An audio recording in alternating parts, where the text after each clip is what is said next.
Welcome to Drinking Bros, presented by StrikeForceEnergy.com. Put down the water and grab a fucking drink.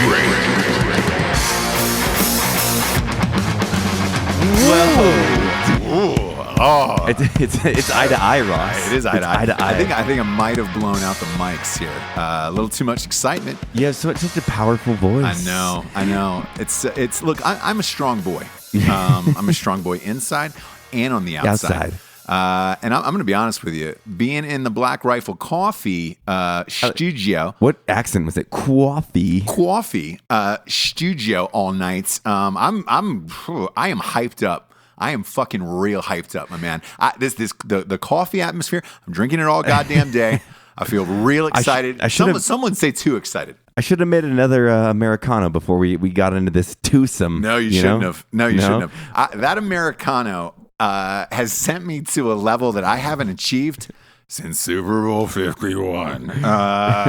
Boy, I'm peaking. Peaking is what the kids call it. Well, for the listeners, we have a one-on-one with Ross and myself, Mr. Matt Best today. Yes. We're working late here at the Black Rifle office to get some podcasts up. Man, everybody is insanely busy. Crazy busy. Rocco's got all this stuff going on out of town. JT is, who knows where JT is? I'll tell you this. JT's in Costa Rica. Yes, he is. And the photos that I'm seeing on his Instagram, he looks like he's living an alternate life. It kind of looks like that. He's beefed up a little bit. He's eating some dogs. He's been eating a lot of dogs over there. I think it's all the salt and those margaritas he's probably drinking over there. Pounding them. Saying they're doing free trade relationships for the coffee company. Yeah, but really, I just keep getting these FaceTime calls from him, and all he's saying is, man, this is fucking paradise down here. He's in love. It's fucking paradise. I think he'll move there one day. He doesn't want to leave. He doesn't want to leave, and it's his style of thing where all of the people cater to him. Right. They feed him food all day. They feed him drinks all day. Those two things are all that matters. Yeah. Food and drink is all he wants. And for $80, he can live like a king. I've seen him on a boat. I've seen him on some type of boat. I've seen him in a pool, numerous pools. Yeah, he FaceTimed me with a pool. He's like, "What's up, man? Just saying hi." I'm like, "Yeah, I'm at work, balls deep at work, and I'm at work right now. Enjoy that 64-degree pool, yeah, you know." Yeah, and then Caitlin walks in, his wife. She's got both kids. And who was? I want to give her a shout out. She brought me the keys today. She had to run by the bank, but I needed a separate vehicle for my lady because we're moving some stuff, and so look at that. It was she came through. Yeah. Jared was in paradise. Yeah, she was like, Jared's on fucking vacation. Let's call it what it is. He's on fucking vacation. I'm doing everything. And I was like, well, I can't disagree with you. I'll give it to him. If you look at the live feed on the Black Rifle Coffee Instagram, they've been going through and doing all these crazy coffee things and like you know how wine connoisseurs drink it a certain way to the master roasters down there. I was like, all right, that's cool. Yeah. I'm just over here with my espresso machine. You know? I know. They're down there picking beans and shit. They are. They're really harvesting some shit. They are. That's what they're doing. Green beans, but not the type your mom made you eat when you were 6. Yeah, the good kinds. Get you all jacked up. That double Americano. I could fucking put my fist through your goddamn windshield. That's how hyped up I am today. Would you say you feel like Leonardo DiCaprio on the front of the Titanic right now? I would, but with no crash. Yeah, I would say I feel like Leonardo DiCaprio mid-shoot, super thin, fit, angry because I'm hungry. I feel like him fighting a bear right now, and what the fuck ever that thing he got an Oscar for. Yep. You know, the Revenant. The Revenant. The makeup call is what I like to call that in the Oscar world. He should have won a million of those fucking things before that. But the bear fucking movie, they were like, ugh. It looked so miserable. We had to give him an Oscar. Exactly. Well, you know what isn't miserable? I had to start a segue. God, you nailed that segue. Strike Force Energy. That's not miserable, kids. Wow. Yeah, we've got some sponsors. First up and foremost, you know them. You know them by now. But maybe you don't love them like you should. Maybe you're treating them like a stepchild. Maybe you're treating them like somebody that you just adopted. So instead, go to StrikeForceEnergy.com and adopt yourself a fucking new energy drink. Kick the can. You don't need the can anymore. You know, this is real. I was roaming around the office trying to find Strike Force right before this episode because we ran out. I needed a little pick-me-up. I've been drinking coffee all day, so I wanted to switch because I like to do nighttime Strike Force before I go into my writing sesh. Yep. And I couldn't find it. I was sad. I know, but you can't blame the employees for drinking up all that goddamn shit. Everybody drinks it. They drank it all. Everybody drinks that shit. Look, go to Strike Force Energy. Join. The Strike Force. Join the Strike Force in the workforce because that's what it is. It's changing lives. It's a tasty, tiny little tin pouch. Goes in every single liquid available. It'll get you all jacked up. You don't need the can anymore. Type in the promo code Drinkin' Bros on StrikeForceEnergy.com. You get 20% off for typing in Drinkin' Bros. They ship anywhere in the entire world. They have a subscription of the month, and they got a bottle with some squirters that come out. Boom, boom. You love when I say squirters. It pings me, man. I know. Squirters. It's a nice thing. Next up, Billy. Lay it on me. I will. The Ghost Bed. TheGhostBed.com. I am dying to sleep in that thing. So bad. Feels so good. You don't even know the bed is there. This sleep's so good, it's haunting. It sleeps so good you think Patrick Swayze was behind you. Oh, Casper. Okay. Yeah. We went full Austin Powers. We did. Ghostbed.com, one of our new sponsors and one of our new jams. They got some of the finest beds and pillows. The pillows, too. I know we always talk about the beds, but the goddamn pillows are amazing. Sorry, Rocco. I stole your pillows because they sent us out some beds. And I was like, bro. You stole Rocco's pillows. I think I might take the other one. He's got a couple months. Look at him. You're fine. They're so comfy. They smell good. They put something in that. That's what I said, too. Right? That's what I told my wife. I was like, it's like some Elliptis or something. Elliptis. It's like a manly smell. That's good. I'm going to fucking buy a pillow every month just so I can smell that shit. It's good, kids. Look, go to ghostbed.com/Drinkin' Bros. And you get 50%. I'm not 50%. That would be crazy. You get $50 off a bed. Also, they are giving 5 free beds away every single month to active military personnel and veterans. All you have to do is type in your email address. That's no. And I'm sure line. you reserve in guard folk as well because you fall right in the middle of that. You know, you're all good across the board. Next up, we got Ready Man. We do. Tell us about Ready Man. Ready Man is run by Jeff Kirkham, who's kind of a sister company of Black Rifle, and he is a long time Green Beret survivalist, and he's just all about being in the American mail. They have survival cards, cool things that help you out with lock picking sets, starting fires. They have you can buy a subscription thing online where you can go in and learn about how to just do man shit, everything, like everything. There's fitness on there. There's going out and building like a lean side tent or whatever you want to call these things, like things that I need to learn and falling out after I got out of the military. So if you drinking bros or drinking, 20% off their products, and Ready Man is the shit. It is the shit. ReadyMan.com. Next up, we got StraightRazors.com. It's my fave. That's your fave? It's the cologne. I use the cologne every day. I use the aftershave every day. Big fan of StraightRazors.com. It's a dope ass kit full of like just the old school classy male fucking shaving kits. It's something every man should have in their house or on their person. Wait, you shave with a straight razor? Oh my god! You can go down on me and my friends. That was like a punch and a squirt. Yeah. Master of the sound effects. A lot of people don't know this, Matt, but I've said it before and I'll say it again. If you didn't do what you were doing now, you would be top of the line sound effects guy in Hollywood. You'd be the best in the biz. I don't know about that. Best in the biz. I see what you did there. You do a lot of great sound effects. Well, you do a lot of great sound effects. Don't sell yourself short. Go to straightrazors.com and don't sell yourself short either. Type in the promo code DRINK20. That is DRINK20 for 20% off. And get yourself one of the finest kits that any American human has ever had in the history of their life. Next up, we got warfightertobacco.com. There you go. Smoke them if you got them. Smoke them if you got them. If you don't got them, go find them and then go smoke them. They're 100% combat veteran owned. Rocco is one of the co-owners. Real men smoke cigars. They don't smoke fucking hookahs. Look, kids, you need to go out and get yourself a cigar. If you're going to celebrate somebody, if you're going to punch somebody in the face, if you're going to sit down with your kid after graduation, if you're going to sit down on your grandfather's grave. Can you imagine that? Like the social interaction, if it's like son, you finally graduated high school. Let's share a vape. Yeah. You're like, what? That's what you went with, Dad? I don't fucking share his vape or let's share a cigarette. No, dude, let's share a cigar. Let's just share a cold vape together. With a vodka and tonic. No, I want a whiskey and a cigar, Dad. That's what men do. Let's share a vape together. Why don't you sit on my lap and let's share a vape together? We're not doing that, kids. We're smoking cigars like men.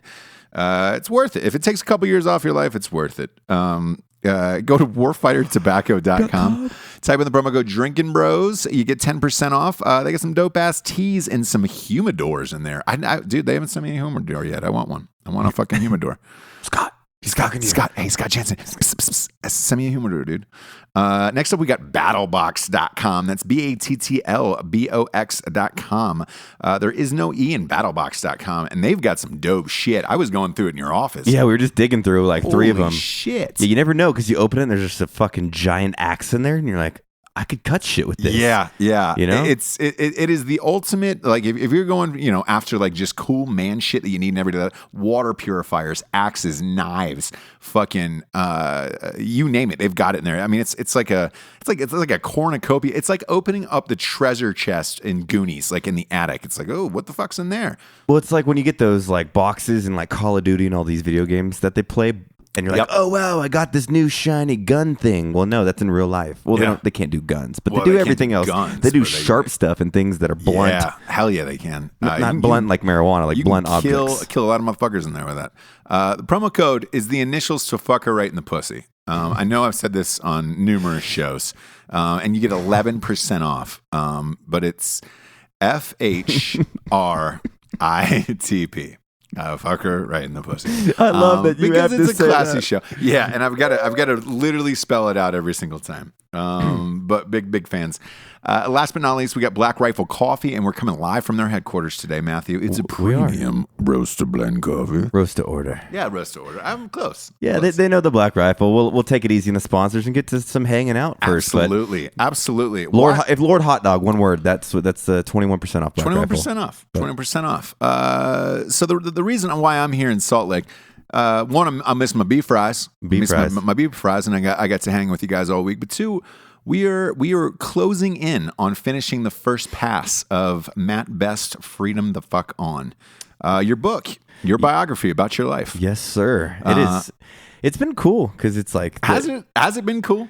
It has and has. I mean, the interaction with us has been great because I mean, last time when we first started this thing was 7-8 months ago when I flew out to North Carolina and we were doing all the tapes. We just got to drink booze and kind of just talk as friends and kind of develop where we want this thing to go. So it's been cool, but then you start to realize the process behind of it, just like the movie thing where you're like, oh fuck, you have editors, you have these other things, but ultimately it's my story, and that's what I think is pretty special about it, because a lot of information people don't know about it, my family and the history of like the Best family in McClurg. It's pretty exciting. Yeah, I it's funny. One of the biggest questions I get all the time online is about books. Everybody, it seems like to me, they think they have a special story and they want to write a book about it, but they don't really know what goes into it and how truly difficult it is. Because you see a lot of books out and you're like, oh, I could do that. But the process of it is really fucking hard, isn't it? Yeah, and you have to like develop storylines and things like this. Like, what do you want to hit the most on in the book? Like, what's the takeaway from this book? It's not like, well, when I was 17, I did this. When I was 20, I did this. Because ultimately, at least in my mind, I want this book when people finish, go, wow, Matt had these crazy stories and that. But there's like what I truly believe in. Like a lot of stuff that I dealt with, transition, getting out of the military, and just becoming a somewhat successful entrepreneur. I just want to inspire my community and show that you can still be who you are. You can be that crazy motherfucker. You can do this, but there's times to inspire and lead. And I think you can mesh those all together and live a super happy life. And people don't always have the ability to do that. They think that they have to settle in some facet of their life. And I don't believe in settling, whether that is with friendship, whether it's with love or with its business. I just believe in always trying to like better myself, and who I'm with better be trying to better themselves in whatever capacity that is, whether it's entertainment, business, or like relationship stuff. So yeah, Yeah, it's a book is full of it's full of highs and lows too on the writing spectrum because you get a shit ton of notes back from it, and also it's so big. It's not like a movie script that's like double spaced, and most comedies are under 100 pages, around 100. Right. This is 250, 260 out the door. Then there's pictures on top of it. Then there's cover. And then there's artwork. And I try to do a picture book because I'm dumb, but they wouldn't let me do it. They said, they Matt, you have to write things. And I'm like, well, Ross, you want to write this with me? Yeah. And it's I'm grateful that you even asked because truthfully, I've been looking for a challenge. We talked about this, and I have no problem telling the audience about this, but like after Range 15, there wasn't really that big of a challenge out there for me where it's like I've always wanted to be number one on the New York Times bestseller list. I think you have the chance to do it, and I truly 100% believe that. And this by far is the biggest challenge that I think that goal could happen with it, and I'm truly grateful for that. Because to me, to write do these St. James movies and all that stuff, I don't want to say it's easy for me because it would be undermining, I guess, the process. But it is easy for me. Like I can do shit like that in my sleep. You found a niche that you're comfortable with, so of course, like the more and more you do, it feels like going out to a gun range probably for you, where you're just like, but I know I'm gonna. Right, it's not new, and new challenges aren't presented. Obviously, they are when you're directing, and you're like, okay, cool, fucking the dude with the truck just broke down a. But it's funny to that point. I find those challenges from people or problems that are unexpected that happen, rather than script or actor and other problems. Right. Whereas this was truly top to bottom a challenge. One, to learn about somebody else's life and try to help them tell the best story and get through it. Two, to navigate them through the book world of what this is. Right. You went out to New York. We for those of you who don't know, maybe haven't listened to some of the back episodes, we signed with Penguin, which is arguably Penguin Random House, which is arguably the biggest publisher in the world. I'd say 1-2 is them and Simon Schuster. And we fly out there after we did the deal, and then you get thrown to the wolves immediately. There was 18, 19 people in that room from that side. PR didn't mind me. I was like, come at me, bro. I know. I'm all cracking jokes. Like, 'cause I feel like most people would go in there all super professional, and I was just, I'm professional in the business end, but I never try to like not say what's on my mind. Oh, and, totally. It's like, totally. Well, and it's fucking you're going to liberal, New York City, and then 19 people are hovered around the guy who is the opposite of who they are. That's a funny concept, and in no means am I like talking shit, but it's it's interesting for people to be like in a publishing house and to support this project and be so visually amped about the project, but then their values and it goes completely against like me, a whiskey drinking, gun shooting, sailor's mouth motherfucker that just, like, I don't give a fuck about your feelings. Like, let's do good in the world, and it's a different way of living life. But hopefully with their support and taking this thing forward, we can kind of show, what a guy like me believes in, Sure. And I think I shouldn't say I hope happen. It's going to. Like, it's going to. The book, it's going to. And that's the thing. Like, certain people get, I think, during the creative process in books and movies, they'll tailor themselves to what a publisher or something director wants it to be. And I'm not that guy. This book didn't have to happen. Like, I just wanted to tell, like, as you, it's a challenge for me. It'd be really cool to be on the New York bestseller list. And moreover, it's awesome to tell, like, some trials and tribulations like my brother went through, like these really crazy, exciting stories that kind of will just go unnoticed. And if I have the ability to tell the legacy of them and a lot of my friends who are, hurt or killed in combat, like, let's put it on paper. So someone always has the ability to go back and read and be like, wow, that was their story. That's fucking great, Yeah. And it, the other question we get is like, well, how wide is this going to be circulated? We just signed the contracts, obviously, the other day. Fuck. This will be in every bookstore, airport, everything you can imagine across the globe. And, even in that one, there was like 23 other countries this is going to be in. And the thing I told you is that the fact that your life story is going to be everywhere around the world. I'm going to buy a cabin and it's vault. pretty amazing. I'm going to live in a mountain. It's pretty amazing that somebody finds your life exciting enough that like, hey, this is an important story that needs to be told to the world. Because let's face it, that there isn't a lot of that. Like, not a lot of people get that. I think I've had the uncomfortable ability to go against the grain of what like general culture thinks I should be. You know, like who is a veteran, and everybody has their opinions about what that is. And I think that a lot of the military books, and while they tell amazing stories and amazing stories about sacrifice and being a patriot, and they're awesome, I feel like telling it in a different light, where all the kind of fuck ups that I've had, where like, you know, everybody, okay, Ranger team leader, you're going in there and smoking fools. Yeah, there's a process of that, but like when your night vision goggles are getting caught up in a hang down thing, and I do a backflip into the room because my helmet got caught in something, like telling the faults that we live throughout our lives to get to success. Because I think too often business, war, and all these things are romanticized to be like, there I was, so precise and so like perfect, that people get an unreal expectation of how to be successful, right? You almost have to tell, when people say you should never have Superman bleed, I think it's okay to show Superman bleeding, because then you can look there and go, look, I got a fucking cut, but I'm still charging through to the mission, whereas everything's always perfect in a lot of these ways. And I don't know, that's my goal, Yeah, and I think you achieved it. I would say towards we're in the middle of the process now. The draft itself is due March 31st. It's a Penguin, and then they'll obviously have notes, and we're getting notes today, like as we speak, literally right before we got on the air.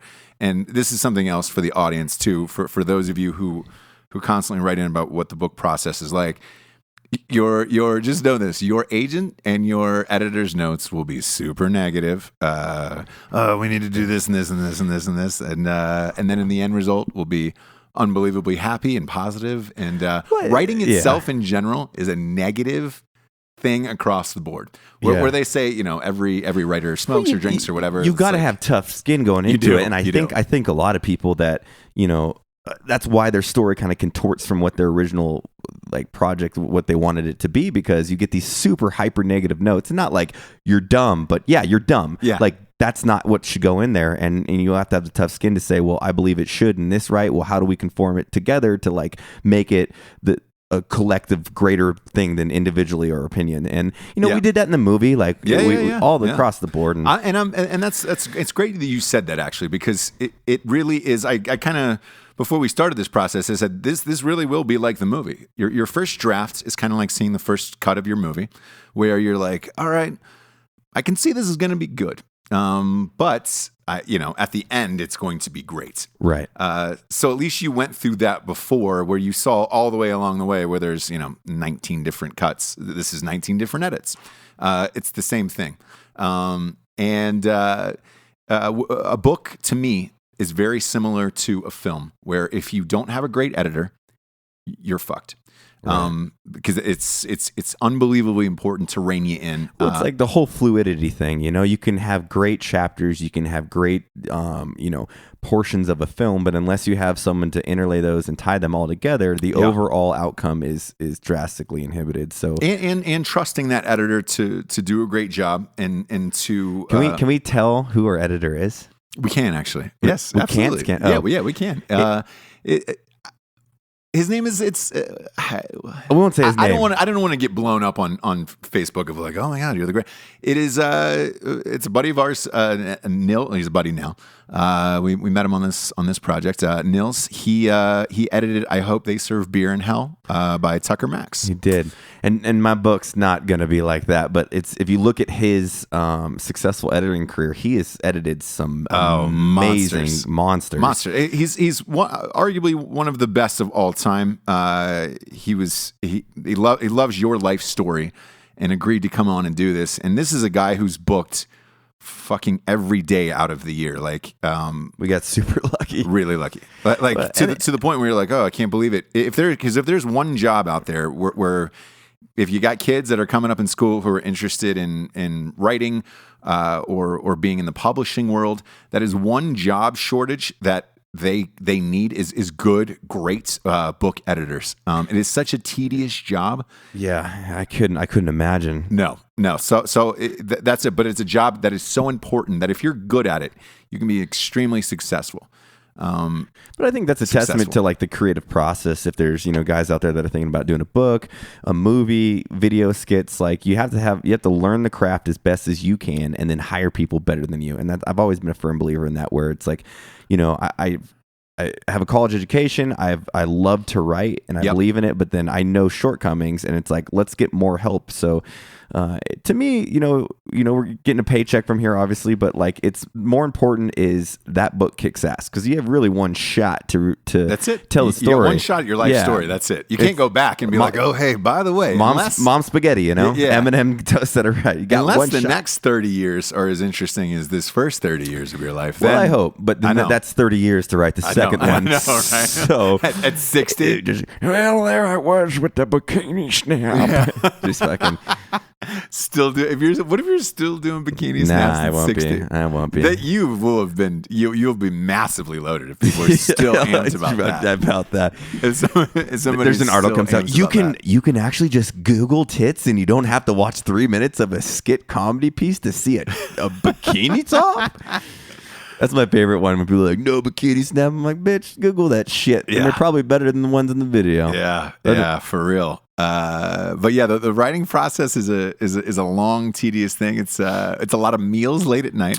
Yes. A lot of weird drinks. A lot of liquids, because you're going from waters to maybe some wine. Maybe some wine. Maybe a little whiskey in the coffee. Yeah, maybe a little whiskey in that coffee. And then a lot of coffee. I have not drinking as much coffee than I have this week in a long time.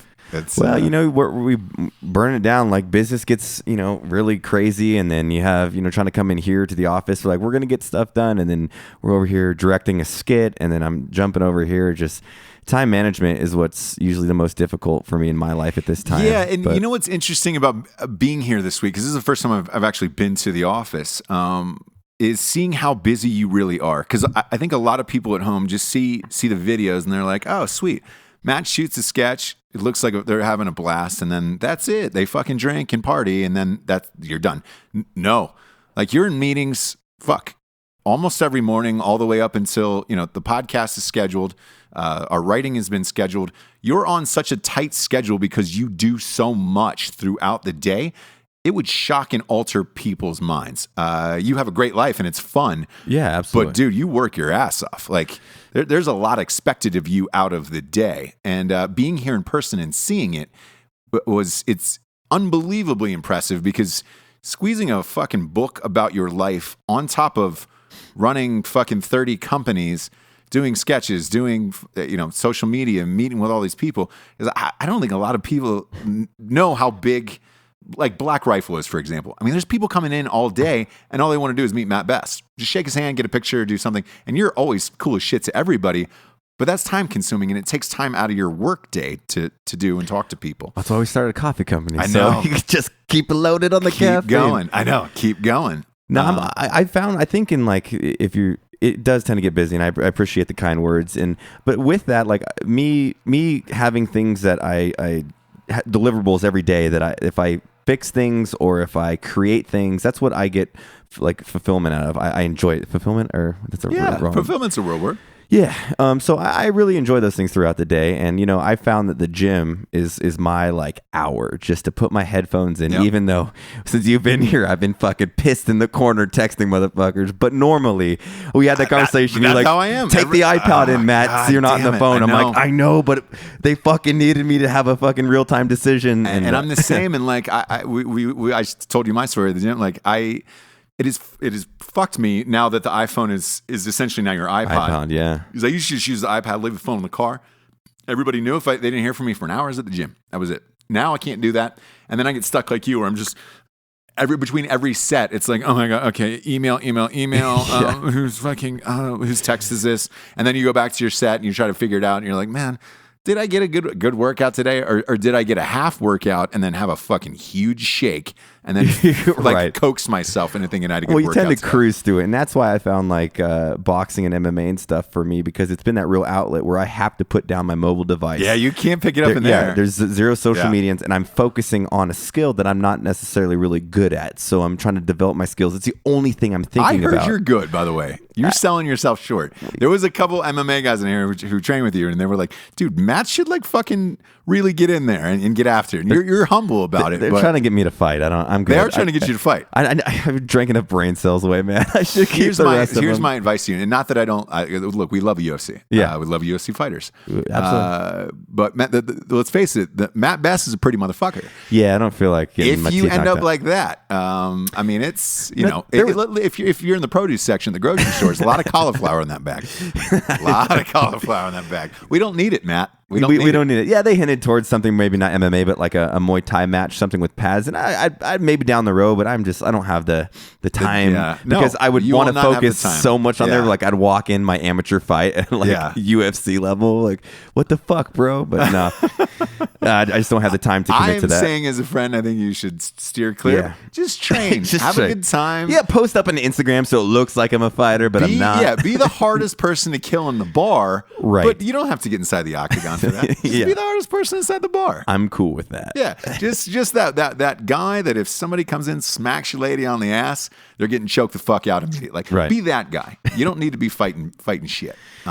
So Another point you were talking about with the busyness of the office is people inspire me every day, and I don't think a lot of people see the inner workings of how much business goes on to create these things. People like Evan, yourself, JT, Rocco, all these guys, they just consistently hard workers, and a lot of guys at the office like Franklin, one of the Drink Bros. I call him Meme Franklin because I don't. Franklin Chambliss. I just want to put out. Well, you said it, but I'll say it. he's awesome, and he shows up here, and it's like, okay, you're a drinking bro. I hope you know how much hard work goes in here. This motherfucker has been nonstop working, and people like that inspire me because whether it's being a HVAC guy or whatever you're doing, they're putting in the hours every single day to be successful and happy in their own right. And so every single day I want to live that, and I've just had the ability, hopefully, to like create an environment where I don't have to go to someone else's workplace. We create the culture and the environment here at this office, Right. And it's a lot of hard work. There's some drama sometimes, but at the end of the day, people love to work here, and I'm super thankful for that. And it's given me opportunities to write a book with one of my best friends. Yeah. Like, who the fuck gets to do that? No, there's probably some ghostwriter that doesn't give a fuck about them, So Yeah. building those relationships is what's been super exciting for me because the future is just bright. You can have so much opportunity as we go forward. And if you love what you do and who you're working with, that's the most important thing. That saying's cliche. If you love what you do, you never work a day in your life. Right. No, that's bullshit. You're working your ass off, but you're enjoying what you do every day, and you enjoy coming to work. Whereas I would say 80% of the people out there have jobs that they don't enjoy, nor do they enjoy the people they're working with. Right. And that would be soul crushing. It just goes back to that thing, like, I just don't like to settle in life. Like, I refuse. And at certain points in certain, progressions in your life, you have to settle to get to the next chapter of your life. But like, no, I fuck settling like on anything because what you end up super unhappy. And that's why, Rob Rudd, who works here, calls me the chief of happiness because I just walk around with a fucking smile on my face because, sometimes I get in these moods, but I'm like, man, I enjoy life. I'm so thankful that I'm alive. And then I want that to come through my book. Like, I'm thankful because so much sacrifice has gone into this fucking country and this GWAT generation that, like, if you can't put your fucking shoes on, put your left foot forward and be like, I'm thankful for this fucking day, what presents itself, then what are you doing? Like, find happiness, and that's what I'm just trying to do every day. Yeah, you are, and make Pinterest memes. I know, and make Pinterest. Look, Jesus. that's everybody's thing. Everybody wants to make a good Pinterest meme. I know, maybe some bacon. But I will say this: I think you've done it in this book, and I think when it comes out, people will be amped about it, and you don't often share a lot of private details about your life. In this book, you do. Yeah. So if you're ever, if you're curious as to who Matt Best really is, you were cool enough to put literally your entire life out there with no fucking pretenses or anything. You just said, hey, this is what it is. I'm going to be honest about it, and I'm going to tell my story. And it makes it authentic, you know? And because you don't want to be the guy that's like, oh, I've done this my whole life. It's just like, oh shit, Matt's had some serious downs, and you see step backed up and had some serious highs. So I think that's the case of anybody's life. Anybody that says they haven't had great highs and great lows, there's been some course in their life where they've been at both sides of the spectrum. So it's me just trying to kind of like, you know, associate myself with the average person. It's just the path that I took in life, joining the military and becoming an entrepreneur. And hopefully they, you know, motherfuckers are gonna laugh at this because it's funny. It's really funny. So and that's the other thing is like what you've done is it's a spin on the military where you took a humorous approach to everything, and you found humor through horror throughout this book, and it's really fucking funny. There's a lot of great one-liners. I mean, it's a fucking funny book. I think it's the same thing, like, or skits, right? Because on how, you know, I started with all this crazy stuff was the skits, because I went against the grain. I wasn't like, I'm the hard ass. I was like, no, I drink whiskey and I like tits, you know? And that's what the book is, but it's sprinkled in with a lot of authenticity of who I actually am, and like who wakes up in the morning and like that kind of thing. So I think it'll be fun for a lot of people to read that. Yeah, I'm amped about it. Or it makes a great fire starter. You put it under some kindling. A great. You know how many tops of toilets you're going to be on all across the world. Porta potties everywhere. It'll be your book, your smiling face, and it's be like, oh man, I can't wait to take a shit today because I get to read chapter 8 of Matt Best's book. You know what we should do when it's in the airports? We'll camp out and we'll just see like the old soccer mom pick it up, look at it, just be disgusted and throw it down, be like, yeah. It's people watching on the book stand. Yeah. Oh yeah. You know what I did when At Night She Cries while He Rides His Steed came out. When it was in bookstores, because it still seems unbelievable that you have a book out in bookstores around the country. So wherever I was, I would stop into that bookstore and I would just grab one and then just sign it. Just sign it. And so that way it was like... That's so fucking rad. And then I put it back on the shelf. So I wouldn't tell anybody in the store or anything else. I just sign it and put it back on the shelf. So that way when whoever got it, they got like a signed copy and they were like, oh shit, is this real? Was this part of it? Or how did he do that? Like it was pretty fucking cool. So like, I'm going to do that. That's fucking rad. Yeah. So I would just sign a random copy and then just walk away. Which is actually kind of a cool segue to what we're planning on doing. And, you know, entertainment is our lives. And I think with this book, it gives us opportunity to cross-load a lot of entertainment. So when this book comes out, I'm going to probably do a fairly large national tour for the book. Yep. And our goal is to incorporate, hopefully, the Drinking Bros and kind of have that maybe even live podcast and just to bring entertainment. So we show up, so it's not like come to my booth and I'll sign my own book.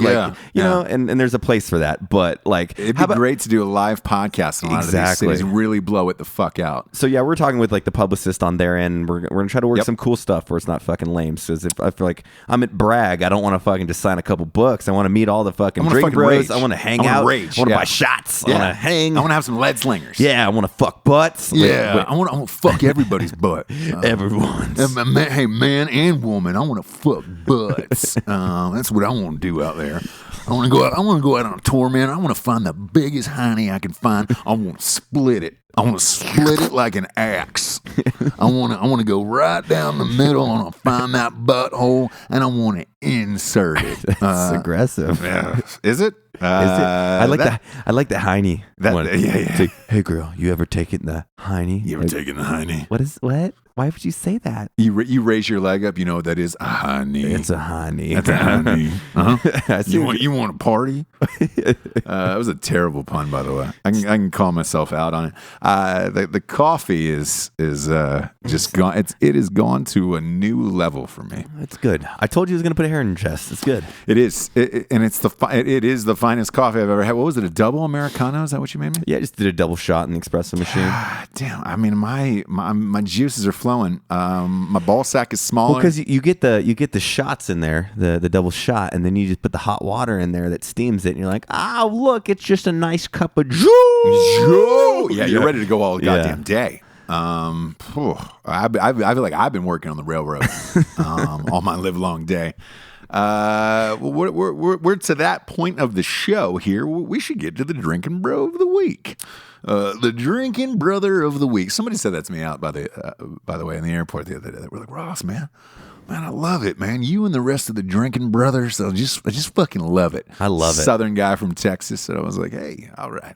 I fucking love it. All right. That's the beauty. That's the beauty of the community. There's like, it knows no race, color. It's just a brotherhood, Nothing. sisterhood, and the people that come up to you are of all different races, sizes, shapes. Dude, that's what started weirding me out after a while. Was like, at first it's like, okay, there's the guy, the high and tight with the 5'11" backpack. He's gonna say what's up. But then it started turning like, you'd get like a 47-year-old black dude walk up. I'm like, what's up, man? He'd be like, man, gotta say, I love the drinking bros and the skits. And I'm like, fuck yeah, bro. This is awesome, man. It's really, really cross. And by the way, before we get to the Drinking Bro of the Week, we should tell people that on Facebook, you can join the Drinking Bros group. It is a private subgroup. And we've got, over 65,000 members? Somewhere around there, yeah.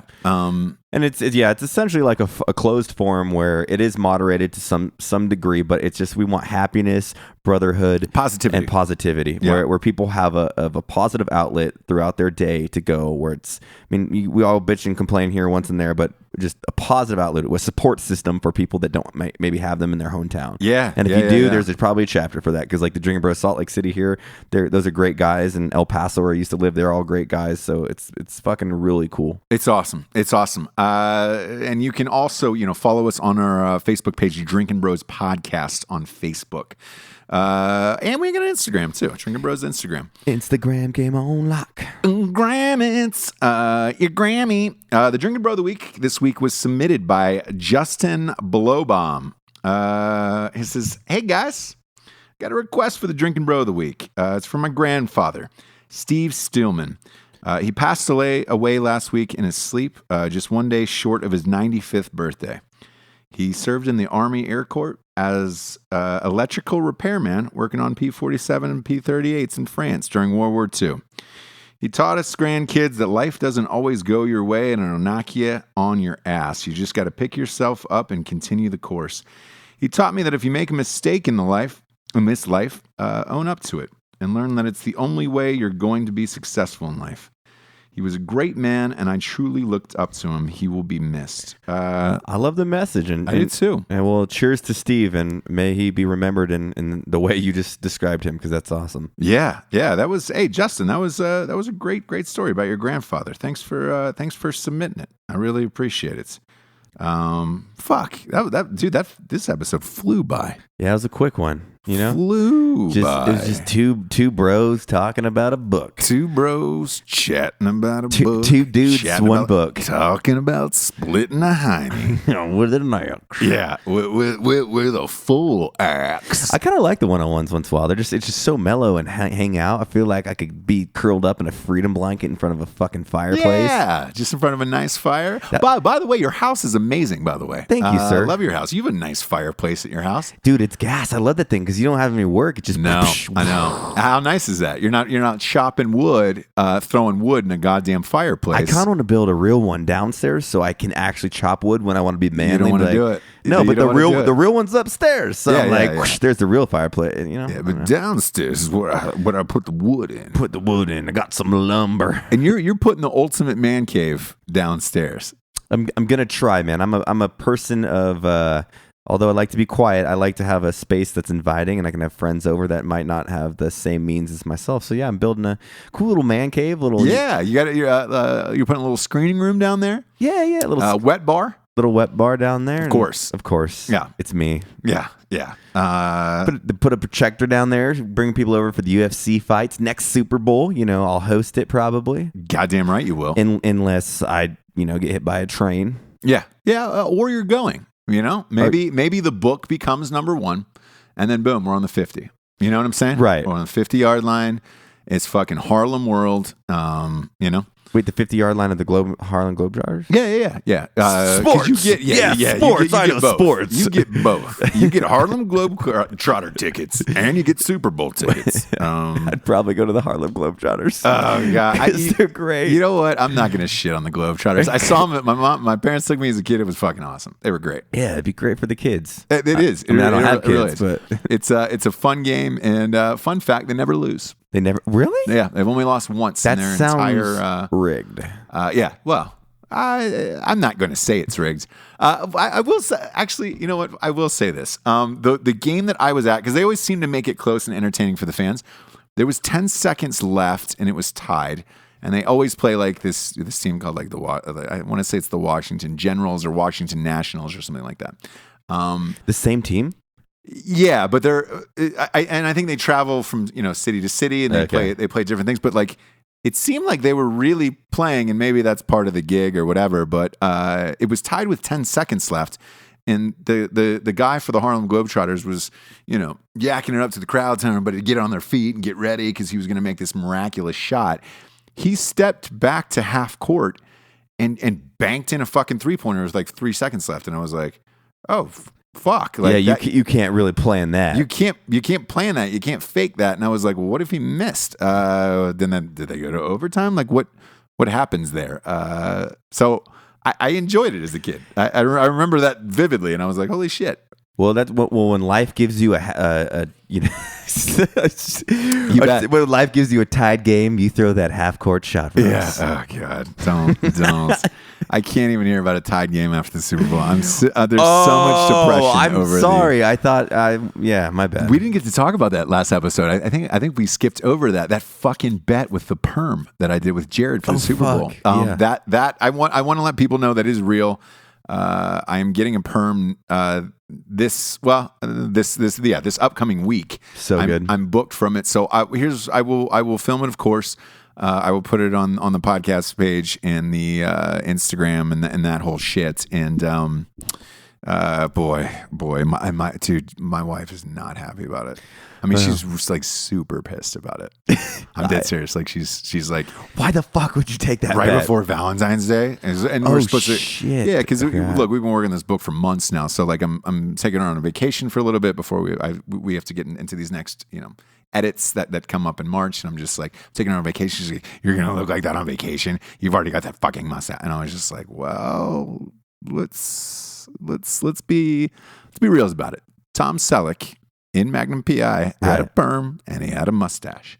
Who's to say I couldn't bring it back? You're turning all the 1980s fucking moms, man. Oh boy, oh boy, man. So maybe I'll just, if she divorces me, I'll just get on a cruise. Yeah, a cougar cruise. Cruise. I like cruise. Well, cheers to your perm and cheers to the Drinking Bros. Thank you, kids. We love you. This was a fun one. Time flew by. For Mr. Matt Best and Ross Patterson, we are out of here. Good night, everyone. Look for freedom the fuck on in the fall. The Matt Best story. Thanks, guys. Catch you later. Bye.